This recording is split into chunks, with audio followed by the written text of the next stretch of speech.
മായപ്പൂർ ഗ്രാമത്തിൽ 4 അടുക്കുള്ള ഒരു പഴയ ബംഗ്ലാവ് ഉണ്ടായിരുന്നു. പുറത്തുനിന്ന് കാണാൻ വലിയൊരു രാജാവിന്റെ കൊട്ടാരം പോലെ ഇരുന്നു. പക്ഷെ അകത്ത് ചെന്ന് നോക്കിയാൽ അകത്ത് ഒന്നും തന്നെ ഇല്ല. ആ ബംഗ്ലാവിലുള്ളത് കിഷൻ. ഒരു കാലത്ത് അദ്ദേഹം വലിയ ജമീന്ദാറായിരുന്നു. അദ്ദേഹത്തിന്റെ ആ വലിയ ബംഗ്ലാവിൽ ആഡംബരത്തോടെ ജീവിച്ചു വന്നു. മായ, ഞാൻ പറയുന്നത് കേൾക്കുന്നോ? എന്താന്നേ? ഇതാ ഈ പെട്ടിനെ കൊണ്ടുപോയി അലമാരയിൽ വെക്ക്. ഇതില് 7 ലക്ഷം രൂപ പൈസ ഉണ്ട്. എന്ത്? 7 ലക്ഷം രൂപയോ? അതെ, നിനക്ക് ഓർമ്മയില്ലേ ഞാൻ നിന്നോട് പോണ ആഴ്ച എന്താണ് പറഞ്ഞത്? പാടത്തിട്ടിരുന്ന കോൺട്രാക്ട് മുടിയാതിരുന്നല്ലോ, അത് ഇപ്പോൾ പൂർത്തിയായിട്ടുണ്ട്. ഇത് ആ പൈസയാണ്. എന്ത്, നേരാണോ? അയ്യോ, ശരിക്കും ഇത് നല്ലതാണ്. ഇപ്പോൾ നിങ്ങളുടെ പ്രശ്നമെല്ലാം തീർന്നു. നീ വളരെ ശരിയാണ് പറഞ്ഞത്. ഇങ്ങനെയായിരുന്നു കിഷന്റെ ജീവിതം. ആഡംബരം, സമാധാനം, വളരെ സമൃദ്ധിയോടെ ജീവിച്ചു വന്നു. പക്ഷേ ഒരു ദിവസം എല്ലാം തന്നെ മാറിപ്പോയി. കിഷന്റെ സ്ഥലത്തിന്റെ കരാർ എല്ലാം തന്നെ നഷ്ടമായി. ഇപ്പോൾ അദ്ദേഹം ഒരു കടൻകാരനായി മാറി. ഇപ്പോൾ അദ്ദേഹത്തിന്റെ വശം ഒന്നുമില്ലാത്ത ആ ബംഗ്ലാവ് അല്ലാതെ വേറെ ഒന്നും തന്നെ ഇല്ല. എന്നെ ക്ഷമിച്ചേക്കുമായ, എന്നെ കൊണ്ട് പാവം നീയും ഈ പാവപ്പെട്ട ജീവിതം ജീവിക്കുന്നു. അല്ല, നിങ്ങൾ എന്താ ഈ പറയുന്നത്? ഞാൻ നിങ്ങളോടൊപ്പം സന്തോഷത്തിൽ എല്ലാം കൂടെയിരുന്നു. ഇപ്പോൾ ഒരു കഷ്ടം വരുമ്പോൾ ഞാൻ കൂടെ നിൽക്കണ്ടേ? നിങ്ങൾ ഒന്നും കരുതേണ്ട ആവശ്യമില്ല. മായ പറഞ്ഞത് കേട്ടിട്ട് കിഷൻ അല്പം സമാധാനം തോന്നി.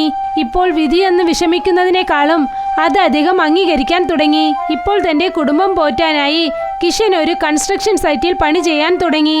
അവിടെ അദ്ദേഹത്തിന് ദിവസവും കുറച്ച് കാശ് കിട്ടി.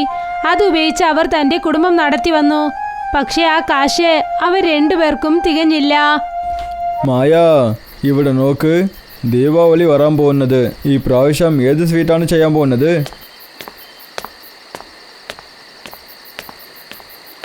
ഇല്ലെന്നേ, ഇത്തവണ ഒന്നും ചെയ്യാൻ പറ്റില്ല. വീട്ടിൽ ഒരു സാധനവുമില്ല. പുറത്തുനിന്നും വാങ്ങാമെന്ന് വിചാരിച്ചാൽ കയ്യിൽ കാശില്ല. നിങ്ങൾ ജോലി ചെയ്തു കൊണ്ടുവന്ന കാശെല്ലാം തീർന്നുപോയി. എന്ത്, എല്ലാം തീർന്നു പോയോ?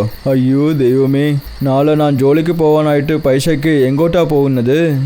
ദേ നോക്കൂ, നിങ്ങൾ വിഷമിക്കേണ്ട. ഇതാ എന്റെ താലിമാല. നാളെ ജോലിയിൽ നിന്നും തിരികെ വരുമ്പോൾ ഇത് പണയം വെച്ചിട്ട് വരൂ. ഇതിൽ നിന്നും കിട്ടുന്ന കാശ് കൊണ്ട് കുറച്ച് ദിവസം നമുക്ക് ജീവിക്കാം. പാവം കിഷൻ തന്റെ ഭാര്യയുടെ താലിമാല പണയം വെക്കാൻ പറഞ്ഞത് കേട്ടിട്ട് സമ്മതിച്ചു. പക്ഷെ മനസ്സിനകത്ത് അദ്ദേഹം ഒരുപാട് വിഷമിക്കാൻ തുടങ്ങി. എപ്പോഴും പണക്കാരിയായി സന്തോഷത്തോടെ ഇരുന്ന മായ ഇപ്പോൾ അവളുടെ അവസ്ഥ കണ്ട് അദ്ദേഹം വീണ്ടും ഒരു വട്ടം വല്ലാതെ വിഷമത്തിലായി മാറി. അല്ല ദൈവമേ, എനിക്ക് മാത്രം എങ്ങനെയാണ് ഇങ്ങോട്ട് നടക്കുന്നത്? ഇതുവരെ ഞാൻ യാവർക്കും പാവം ചെയ്തിട്ടില്ല. എങ്കിലും 5 കൊല്ലങ്ങളായിട്ട് എൻ്റെ അവസ്ഥ വളരെ മോശമായി തന്നെ പോയിക്കൊണ്ടിരിക്കുന്നു. പണ്ടികകൾ മുൻപത്തെ പോലെ തന്നെ ഇല്ല. എൻ്റെ മായ എപ്പോഴും സ്വർണ്ണ ആഭരണങ്ങളോട് ഭംഗിയായിട്ടുണ്ടാവും. ഇന്ന് അവസാനം അവളുടെ താലീനെ പണയം വെക്കുന്ന അവസ്ഥ വന്നിട്ടുണ്ട്. ഇത് വളരെ പാവമാണ്. ഭർത്താവിന് പറയാൻ എനിക്ക് ഒരു അർഹതയുമില്ല. കിഷൻ തന്നെ സംസാരിച്ചുകൊണ്ട് പണിയെടുക്കുകയായിരുന്നു. അപ്പോഴാണ് വ്യത്യാസമായി ഒന്ന് സംഭവിച്ചത്. അദ്ദേഹം ജോലി ചെയ്തിരുന്ന സ്ഥലത്ത് ചുമര് അല്പം പിളർന്നിരിക്കുന്നത് അദ്ദേഹം കണ്ടു. അദ്ദേഹം ആ ചുമരിൽ കൈവച്ച് തടവിയതും തന്നെ അതിൽ നിന്നും കുറച്ച് കല്ലുകൾ താഴേക്ക് വീണു. ചേട്ടാ, എന്താ ഇത്? ഈ ചുവര് സ്ട്രോങ് ആയിട്ടില്ലല്ലോ. പാതി ഉടഞ്ഞ ചുമര് കണ്ടിട്ട് കിഷൻ എന്ത് കരുതിയെന്നാൽ അത് മുഴുവനായി ഉടച്ചു കളയണമെന്ന്. അദ്ദേഹം ആ പാതി ചുമര് പൊട്ടിക്കാൻ നോക്കിയപ്പോൾ അദ്ദേഹം എന്തു കണ്ടെന്നാൽ അദ്ദേഹത്തിന് തന്റെ കണ്ണുകളെ വിശ്വസിക്കാനായില്ല. പൈസയോ? പക്ഷേ ആരാണ് ഇതിനെ ഇങ്ങോട്ട് വെച്ചിട്ടുണ്ടാവും? വിട്ടേക്ക് കിഷൻ, ഒന്നും തന്നെ ആലോചിക്കല്ലേ. അതിഷ്ടം നിനക്ക് വേണ്ടി കഥക് തിരന്നെന്ന് വിചാരിച്ചു. ചുമരിനകത്തിരിക്കുന്ന ആ പണക്കെട്ടുകൾ കണ്ടതും തന്നെ കിഷൻ വളരെ സന്തോഷത്തോടെ തുള്ളിച്ചാടി. ഇപ്പോൾ അദ്ദേഹത്തിന് മായയുടെ താലിമാല പണയം വെക്കേണ്ട ആവശ്യം വന്നില്ല. ജോലിയിൽ നിന്നും പോകുന്നതിന് മുൻപേ കിഷൻ ഒന്ന് തീരുമാനിച്ചു, ആർക്കും ആ പണത്തിനെ കുറിച്ച് ഒന്നും അറിയരുതെന്ന്. അതുകൊണ്ട് ഉടഞ്ഞ ചുമര് വീണ്ടും അദ്ദേഹം തന്നെ മൂടിവെച്ചു. എന്നിട്ട് വീട്ടിലേക്ക് പോയി. മായ, ഇത് കണ്ടോ നീ? പണമോ? അതും ഇത്രയും പണമോ? ഇതെങ്ങനെയാ നിങ്ങൾക്ക് കിട്ടിയത്? ഇത് ആ ദൈവം തന്നതാണ്. ദൈവം തന്നെന്നോ? വെറുതെ എന്നോട് പ്രശ്നങ്ങൾ ചോദിക്കണ്ട. ഇതാ നിന്റെ മാംഗല്യം. ഇവിടെ നോക്ക്, ഇനി നിന്റെ മാംഗല്യത്തിനെ വിൽക്കാനുള്ള ആവശ്യമില്ല. ഇനി എല്ലാം തന്നെ ശരിയായി പോവും. ഇപ്രാവശ്യം ദീപാവലിനെ നമ്മൾ നന്നായിട്ട് സെലിബ്രേറ്റ് ചെയ്യാം. കിഷൻ പറഞ്ഞത് കേട്ടിട്ട് മായയ്ക്ക് കുഴപ്പം തോന്നി. പക്ഷെ ഇത്രയും ദിവസം കഴിഞ്ഞ് കിഷന്റെ ഈ സന്തോഷം കണ്ടിട്ട് മായ ഒന്നും തന്നെ മിണ്ടിയില്ല. പതുക്കെ പതുക്കെ സമയത്തിനേറ്റതുപോലെ കിഷന്റെ പ്രവൃത്തിയും മാറാൻ തുടങ്ങി. ഇപ്പോൾ ദിവസവും ആരും അറിയാതെ അദ്ദേഹം അവിടെ നിന്നും കാശ് എടുക്കും, എന്നിട്ട് വീട്ടിലേക്ക് കൊണ്ടുവന്ന് ചേർത്ത് വെക്കും. മായയ്ക്ക് ഈ പ്രവൃത്തി വളരെ വ്യത്യസ്തമായി തോന്നി. അതുകൊണ്ട് ഇതിനെക്കുറിച്ച് കിഷനോട് സംസാരിക്കാൻ അവൾ തീരുമാനിച്ചു.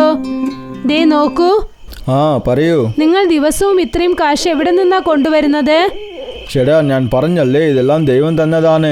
അതൊക്കെ ശരിയാണ്, പക്ഷെ നിങ്ങൾ എന്തിനാ ഈ കാര്യം എന്നിൽ നിന്നും മറയ്ക്കുന്നത്? നിങ്ങൾ എന്തെങ്കിലും തെറ്റായി? എന്ത് തെറ്റാണോ? തെറ്റായ കാര്യങ്ങൾ ചെയ്ത് ഞാൻ ഈ പണം കൊണ്ടുവരുന്നെന്ന് വിചാരിക്കുന്നുവോ? ഇല്ലെന്ന് ഞാൻ അങ്ങനെയല്ല പറഞ്ഞത്. പിന്നെ വെറുതെ എന്നെ പ്രശ്നങ്ങൾ ചോദിക്കണ്ട. ഞാൻ പറയുന്നല്ലേ, ഏതൊരു തെറ്റായ കാര്യങ്ങളും ഞാൻ ചെയ്തിട്ടില്ല. ദയവായിട്ട് എന്നെ വിശ്വസിക്ക്. എന്നാൽ ശരി, ഞാൻ ഇനി നിങ്ങളോട് ഒരു ചോദ്യവും ചോദിക്കില്ല. കിഷന്റെ ദേഷ്യത്തോടെയുള്ള മറുപടി കണ്ട് മായ ആകെ വിഷമിച്ചു. അവൾ കിഷനെ സംശയിക്കാൻ തുടങ്ങി. അതുകൊണ്ട് അവനോട് തർക്കിക്കുന്നത് വിട്ടിട്ട് അദ്ദേഹത്തെ നിരീക്ഷിക്കാൻ തുടങ്ങി. അവസാനം ഒരുപാട് ദിവസങ്ങളായി അവളിൽ നിന്നും മറച്ച സത്യം പുറത്തു വന്നു. എന്താ ഇത്? നിങ്ങൾ എന്താ ഈ കാണിക്കുന്നത്? നീയാണോ? നീ ഇവിടെ എന്താണ് ചെയ്തുകൊണ്ടിരിക്കുന്നത്? നിങ്ങൾ എങ്ങനെയാ പണം ഉണ്ടാക്കുന്നതെന്ന് കാണാൻ വേണ്ടി വന്നതാ. ഇതൊന്നും പാവമില്ലേ മായ, ഇത് ദൈവം തന്നതാണ്. ഇല്ലെന്നേ, ഇത് ദൈവം നൽകിയതല്ല, ആരോ മറച്ചു വെച്ചിരിക്കുന്ന കറുപ്പ് പണമാണ്. ശരി, അങ്ങനെ ഉണ്ടെങ്കിൽ തെറ്റെന്താണ്? ഈ പണത്തിനെ ഇവിടെ വെച്ചതിന് ആർക്കറിയും? ആ പണത്തിനെ നമ്മൾ ഉപയോഗിക്കുന്നതിൽ ഏത് തെറ്റാണുള്ളത്? മറ്റുള്ളവരെ വിട്ടേക്ക്, പക്ഷെ നമുക്കറിയാമല്ലോ ഇത് തെറ്റാണെന്ന്. ഈ പണം കൊണ്ട് എനിക്ക് ജീവിക്കാനാവില്ല. ഇന്ന് തന്നെ നിങ്ങൾ ഇതൊക്കെ നിർത്തിയില്ലെങ്കിൽ ഞാൻ എന്റെ അമ്മയുടെ വീട്ടിലേക്ക് പോകും. കിഷൻ ദേഷ്യത്തോടെയായിരുന്നു. മായ തന്റെ അമ്മയുടെ വീട്ടിലേക്ക് പോകുമെന്ന് പറഞ്ഞത് കേട്ട് കിഷന്റെ ദേഷ്യം വീണ്ടും കൂടി. നീ എന്താണ് പറഞ്ഞു? നിന്റെ അമ്മ വീട്ടിലേക്ക് പോകുന്നോ? എന്നാ ശരി, പോ. പക്ഷേ ഓർമ്മിച്ചോളൂ, ഞാൻ ഈ കാര്യങ്ങൾ നിർത്തിയില്ല. ഞാൻ ഈ പാവപ്പെട്ട ജീവിതത്തിൽ വളരെ കഷ്ടപ്പെട്ടിട്ടുണ്ട്. അവസാനം എന്ത് പേടിച്ചോ അത് തന്നെ സംഭവിച്ചു. കിഷന്റെ ഈ തെറ്റായ പ്രവൃത്തി കാരണം മായ ശരിക്കും തന്റെ അമ്മയുടെ വീട്ടിലേക്ക് പോയി. പിന്നെ കിഷൻ തന്റെ പണത്തിനോടുള്ള ആർത്തി കാരണം അങ്ങനെ തന്നെ മാറി. അദ്ദേഹം കരുതി മായ എന്തെങ്കിലും ഒരു ദിവസം തെറ്റ് മനസ്സിലാക്കും, എന്നിട്ട് തിരികെ വരുമെന്ന് കരുതി. പക്ഷെ അതിന് വിപരീതമായാണ് സംഭവിച്ചത്. മായ ഇല്ലാത്തത് കാരണം കിഷൻ തനിച്ചായി പോയി. പിന്നെ ഇപ്പോൾ അദ്ദേഹം തന്റെ തെറ്റ് വിചാരിച്ച് വിഷമിക്കാൻ തുടങ്ങി. അയ്യോ ദൈവമേ, ഞാൻ എന്ത് കാര്യമാണ് ചെയ്തത്? പൈസ വേണം, സന്തോഷം വേണമെന്ന് ഞാൻ എൻ്റെ വീട്ടിൽ ലക്ഷ്മിനെ പുറത്തു പോകാൻ അനുവദിച്ചിട്ടുണ്ട്. ഞാൻ ചെയ്തത് തെറ്റാണ്. ഞാൻ ഇപ്പോൾ എന്താ ചെയ്യണമെന്ന് ഇപ്പോൾ എനിക്ക് അറിയുന്നുണ്ട്. പണത്തിന്റെ മോഹത്തിൽ മൂழ்കിയിരുന്ന കിഷന് അദ്ദേഹത്തിന്റെ ഒറ്റപ്പെടൽ ഒരു പാഠം പഠിപ്പിച്ചു.